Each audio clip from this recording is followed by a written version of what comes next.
in the S&P 500, energy represents about 3% of an S&P 500 portfolio. Utilities are around 2%, so 5% total. We think that they should be probably double that, at least. And of course, you may say, well, I'm talking my book, but in reality, if you look at a go-forward basis, and as we look at this, I think this is one of the most important factors right now. Energy supply, I should say, is the limiting factor domestically for AI on a go-forward basis.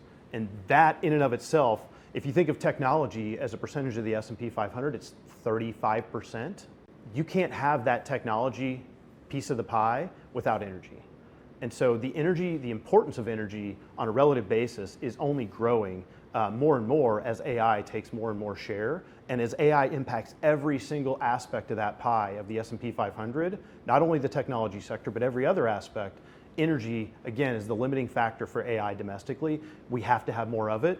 Its importance is growing strategically, and I think people will start to realize that. So we believe not only from an energy perspective, but from a valuation perspective, from a cash flow perspective, from a dividend income perspective, there's a huge component here that energy provides, and specifically midstream energy, that I just don't think you can get anywhere else. And if you look at an area of the market that basically you're generating 5 to 7% dividend yields with 5 to 7% growth in those dividend yields, that's a great starting point to get you a low double-digit return on a sector that's already undervalued, and you have capital appreciation on top of that as a potential.